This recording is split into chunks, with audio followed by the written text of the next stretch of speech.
Hey guys, welcome to our next lesson as a part of our continuing DCUSH YouTube series. Today we're going to be taking a look at the vicious Vietnam War. Let's get started.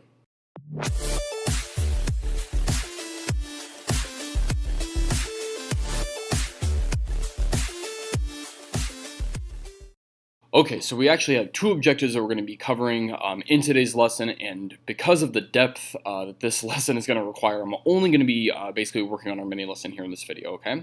So we're going to be looking at two things here. Explain the escalation of U.S. involvement in Vietnam in the context of containment, and the gradual withdrawal of American forces in the context of anti-war protests. Okay, so basically, what does the U.S. involvement in Vietnam look like when we're starting like from the perspective of containment, and then later, like when the U.S. is starting to withdraw out of Vietnam, and what's going on kind of at home. And then here, the second one, summarize the important events and circumstances of the beginning, middle, and end of the U.S. involvement in the Vietnam War. Okay, so kind of a broad overview, and then also just kind of basically some analytical stuff. Okay, let's get going. So how does the home front affect the war front and vice versa? Okay, and then how do you measure success in war? And we will talk about that here when we talk about the body count. Okay, so Vietnam before Vietnam.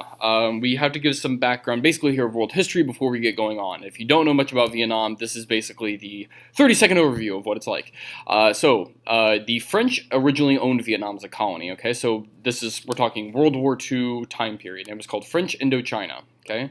Now, after World War II, there's lots of decolonization by European powers. This is something that you can probably go find some really good videos elsewhere on YouTube about, but decolonization is a huge thing. Okay, and the French are actually one of the slowest to decolonize. They try to kind of hold on to everything. Okay, so after World War II, the land conquered by Japan passed to the Vietnamese people. Okay, that's North Vietnam. You can see that up here. Okay, and then it was under the leadership of a guy by the name of Ho Chi Minh. Okay. Now, Ho Chi Minh was a self-professed communist. Okay. Again, we're in the context of the Cold War. We know communism is a thing. Something you want to be aware of is that like Ho Chi Minh's really his only goal is to achieve independence for Vietnam. That's his primary goal, and communism is kind of his, I guess, flavor to that. Okay. Now, and I say that because he's not really aligned with the U.S. or the USSR. He's just his own kind of brand of communist. He even does go to the United States to ask for help to get independence for his country. Okay, so now, again, talking about France. After World War II, when Japan holds on to that northern territory, France really wants back all of Vietnam, including the north, which they had before the war. So now the question is so what will the United States do? Because the United States is allied with France. We've been that way for a long time. However, the United States is not really too keen, according to the whole thing of containment, to be proactive in terms of invading other countries. Okay, so what happens? It's kind of a complicated situation because when going from the United States perspective here, it's awesome, at least from the United States perspective, that Vietnam wants independence, and the U.S. sympathizes with that. However, Truman will not at all, who's the president at the time, okay, again, we're in early 1950s here, okay, will not support a country or a government that is tainted by communism, even if it's not aligned with the USSR, whatsoever.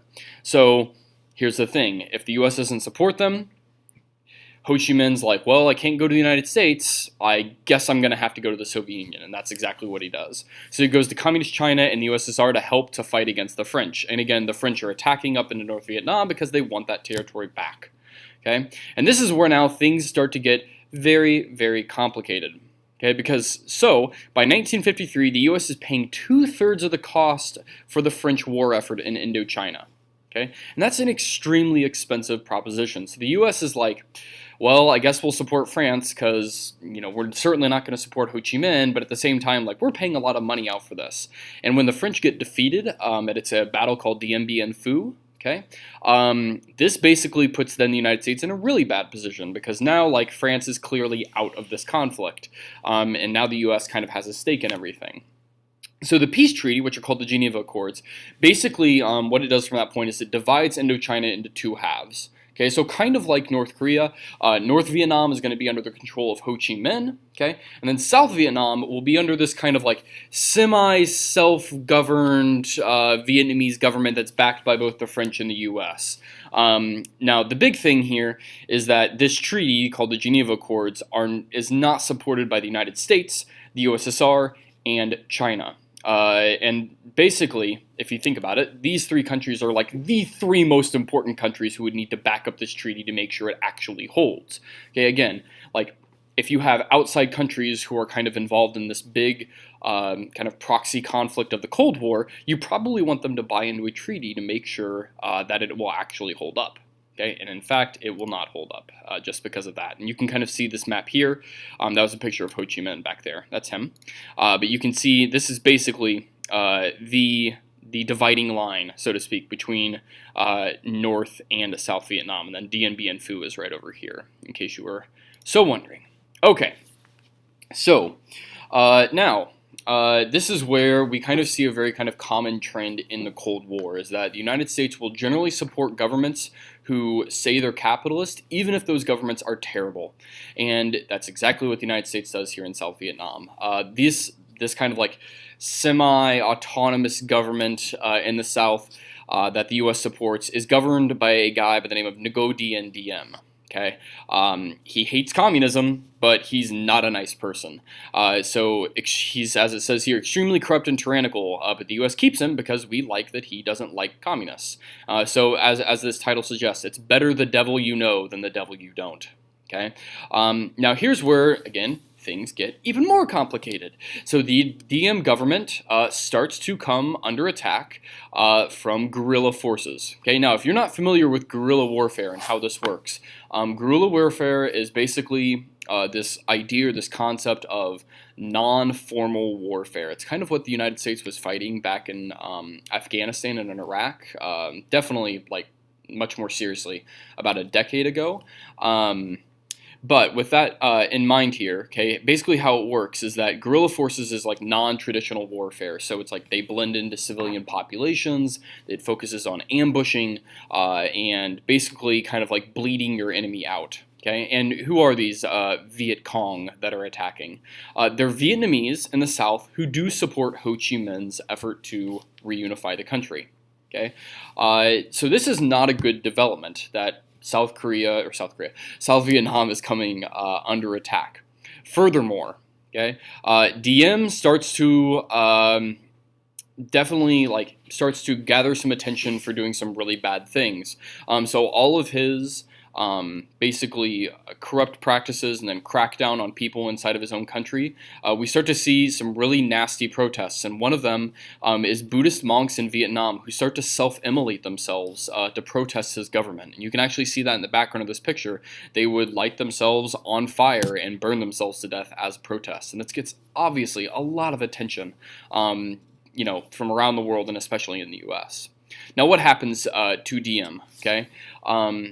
There's a whole kind of series of complicated things that occur, but basically Diem gets deposed in a coup. Okay, he gets overthrown and he gets murdered. But the whole point here, and that what I'm basically trying to show you through Ngo, is that this really shows how committed in Vietnam the United States is going to be. It will support somebody who's a pretty awful governor of his territory or country, even though he's kind of a horrible individual, just because we buy into this whole idea of containment and domino theory, okay, which we've talked about before, okay, and that is him right there. Okay, so let's talk about the U.S. escalating force here now in Vietnam. Okay, so Eisenhower and Kennedy. Okay, so if we go back to the 1950s, and then we will talk about President Kennedy here in a little bit in the 1960s. They both start to send increasing numbers of military advisors to Vietnam. Okay, now military advisors is still like a word used today by U.S. administrations. This basically just means troops. Okay, and they send them there to fight the Viet Cong and then also the North Vietnamese. Okay.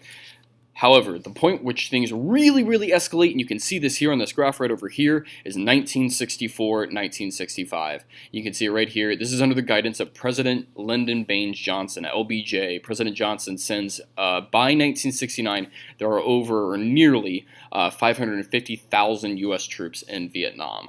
Okay, now, how did this occur? It's kind of an important event. You'll notice there's kind of a bit of parallel here with Vietnam, okay, in terms of how a president can declare war. But, okay, specific event in the escalation. It's called the Gulf of Tonkin incident. Basically, there are 2 U.S. destroyers that get attacked off the coast of North Vietnam. Okay, they claim they were attacked. You can actually see them right here on the map, okay, August 2nd and then August 4th. Okay, you can see the little X's there on the map. And from this point, okay, Johnson goes to Congress, and Congress approves this piece of legislation known as the Gulf of Tonkin Resolution. Okay, now, this resolution, okay, basically takes all of, or at least part of the kind of role that Congress had traditionally had in declaring war, and puts even more latitude and power in the president's hands. And so basically what it says is he could take all necessary measures for the defense and to prevent the fall of Vietnam. And this gives, obviously, LBJ a really, really wide latitude, and it's basically like Johnson looks at this as considering like this is equal for him to a declaration of war, and this is why he really feels like he can justify sending that amount of troops over there to Vietnam. Now, eventually, Congress will look at this and say, like, whoa, whoa, whoa, this was way too much, and they'll do something called the War Powers Act, which puts in some restrictions of like 48 hours that Congress has to be notified if troops are sent somewhere. Okay, but that's for another day. We'll get to that here in a little bit. Summarize the mini lesson in exactly 5 words. So I know this has been really confusing up until now, so all the way, please, like from going back to Eisenhower and the French, and then to go DNDM, can you go back and summarize the mini lesson in exactly 5 words? So go ahead and pause this right now if you need that time to do so, and when you're done, let's carry on. Okay, so let's talk about Vietnam and what it actually looks like on the ground, okay? Essentially, okay, there's a few different kind of fronts that the U.S. is going to kind of explore. So they're going to continually keep bombing North Vietnam. Okay, again, that's up here in this kind of brighter yellow color. Okay, now, kind of related to that is they're going to also focus bombing on what was called the Ho Chi Minh Trail. Okay, and this is like the supply chain for basically the Viet Cong. Okay, and then also some North Vietnamese troops who are attacking South Vietnam. Okay, now, how this basically works is not only will they bomb North Vietnam and then they'll bomb the Ho Chi Minh Trail, but then inside of South Vietnam and kind of in those related areas, they will do what are called search and destroy missions to try to root out the Viet Cong. Okay, now, if you're not familiar with what search and destroy is, you can check out this movie here, and I recommend that you do so. It's got some really good stuff. Basically, here's what the strategy is. You're not at all trying to commit like massive numbers of troops to a certain area, like an army, and then push like a front. It's not like that. You are searching for Viet Cong and destroying them. Okay, so you're basically just kind of trying to like root them out, as opposed to like, you know, pushing an entire kind of like front or line. Okay, so there's no attempt here to try to unify Vietnam. There's no kind of like mass armies. And so what this looks like is basically small platoons of soldiers who get sent out via helicopters. And then you support them with bombing, chemical weapons, napalm, artillery, those kind of things. And once they're done there, they leave, which again is very different than like a mass army kind of thing. Okay, so this was basically from the U.S. perspective, a war of attrition. And the U.S. thought that if you basically killed enough Viet Cong, that eventually they would just give up. Okay, and again, in a war of attrition, the goal is to see who will give up first. And basically, this means that the U.S. will have to stay until North Vietnam / the Viet Cong quit. Okay, and the way that they measured success in search and destroy missions, by the way, and this video talks about this, was something called the body count, which is a pretty interesting way to measure victory, I guess, in a war. Okay, So now let's talk about the home front. And again, I apologize for the length of this recording. It's just Vietnam War is super complicated to try to explain in one video. So resistance at home. The overseas front and the home front are related. Okay, the war does very, very quickly become unpopular in the United States. And this is a little bit unique, I guess, in a way compared to like the Korean War, which really didn't attract nearly the amount of protest at home that the Vietnam War did. And really the question is like, why in 2 years' time was the war so unpopular? Okay, so I've got an acronym here for you, DUNG. It's the best one I could come up with. So if you want to come up with a better one, you can go for it. Okay, let's start generally here. Americans did not really understand the involvement or why the U.S. was in Vietnam. And if you've kind of been paying attention the last few minutes here of this introduction, this is a pretty complicated route that the U.S. gets involved in this little former French colony. And if it doesn't make sense to you, just imagine it for most Americans at the time. They really didn't understand the base kind of reasons and then like all the steps and layers that got the U.S. to being involved in Vietnam. Okay, and there's definitely, by the time like 2 or 3 years are going on, there's this like feeling that the U.S. just can't win there, and it's like, what will victory even look like or be? Now, so those are the two first letters. So U, they don't understand the involvement. N, they felt like victory would never happen. Okay, D was the draft. Okay, the draft was instituted in Vietnam, and as we know with most drafts here, okay, in the United States, they tend to attract a lot of attention either for or against them, okay? And when the United States instituted the draft in 1965, as it is in most wars, the young and poor people are the ones who fight, okay? And there's a lot of kind of ways and protests that kind of surround this idea of the mandatory draft. So the war gets blamed as being a rich man's war, but a poor man's fight. And that's because the wealthy in Vietnam were very, very good, or at least more able to dodge the draft than people who were poor, either through attorneys or medicine and things like that. So I'll give you an example. So roughly over the course of Vietnam, 200,000 troops, soldiers, or potential troops or soldiers refused to show up, and they claimed medical deferment. Okay, so things like a bad back or bone spurs on their feet. They were conscientious objectors, so they claimed to be. We talked about those before. They intentionally flunked their physicals, okay, because you had to meet a physical test. Or they fled to places like Sweden or Canada that weren't, obviously sending troops, okay? So, again, draft, not very popular. And as you can imagine, young and poor people are pretty good about protesting those kind of things. Now, the last one, G, okay? Vietnam is really, really, really gory. And it's not just like, every war is gory, right? But it's the fact that for really the first time, with now the widespread availability of news and video cameras, that it's really the first war that Americans could like see in their living rooms. And that's because a lot of the access that both the United States allowed, and then also because like Vietnam just being the way it is kind of with guerrilla warfare, was very, very unfiltered. Okay, now the US would completely change their approach to this in later wars, where they would like only allow journalists to be in like certain areas at certain times. But if this is the first war broadcast over TV and it's really unfiltered, Americans are like, they can see the body count. They can see how visibly disturbing in many cases this war is. And so it's not really very surprising that we start to see things like sit-ins, teach-ins, which are sit-ins for teachers, okay? Marches, people burning their draft cards. The protests at Vietnam, because of Vietnam, is really, really intense, okay? So let's talk about the drawdown of the war here, all right?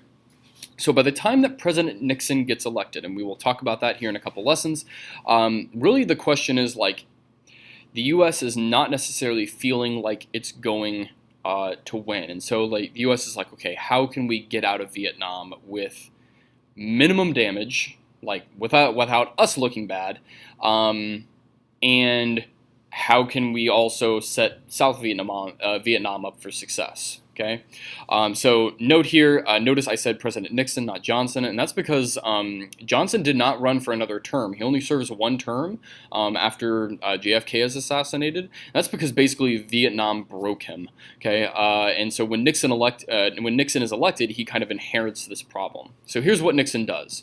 Okay, he starts to push for peace. Okay, and a ceasefire is eventually signed in Vietnam. That's a whole nother complicated story. Okay, but the big word that I want you to know with Nixon is this one right here, Vietnamisation. Okay, and it's basically exactly what the word suggests. It's this idea that you're going to have U.S. troops begin to leave, and while they're doing so, train the South Vietnamese to take over the responsibilities that U.S. troops have been performing. Okay, and that's a huge deal, and you also see that kind of reflected in things the United States has done with like trying to train the Iraqi army to do many of the things that U.S. forces are doing right now.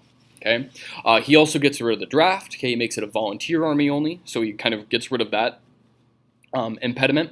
Okay, but the big thing that also kind of pushes it into Vietnam is that news finally breaks that the United States has been secretly bombing another country near Vietnam for roughly about 14 months. And this really escalated protests in the United States. And it's this country called Cambodia. They've been bombing it and invading it for really over a year. And if we look back here, I'll show you Cambodia on the map. Okay, it's right here. You'll notice like part of the Ho Chi Minh Trail would eventually go down through here, and the United States just literally invades Cambodia with no permission and bombs and does all the things that they were doing to the Viet Cong in South Vietnam, and this draws a huge amount of protests in the U.S. And if you haven't seen or heard of the Kent State University massacre, I would tell you to click on this. It's just a link to a Wikipedia article, and you can read more about it. Okay, so basically what happens, here's your broad summary. The U.S. pulls its troops out while training the South Vietnamese. The ceasefire falls apart, and Vietnam falls to Ho Chi Minh. It's not exactly a good moment in terms of, U.S. victory. Okay, so as a reward for you, just because that was an incredibly long mini lesson, I've included it in here. You can listen to a recording of LBJ ordering some pants, which should hopefully make you laugh a little bit. All right, so you can check that video out, but I will see you guys in our next video mini lesson, and until then, bye-bye.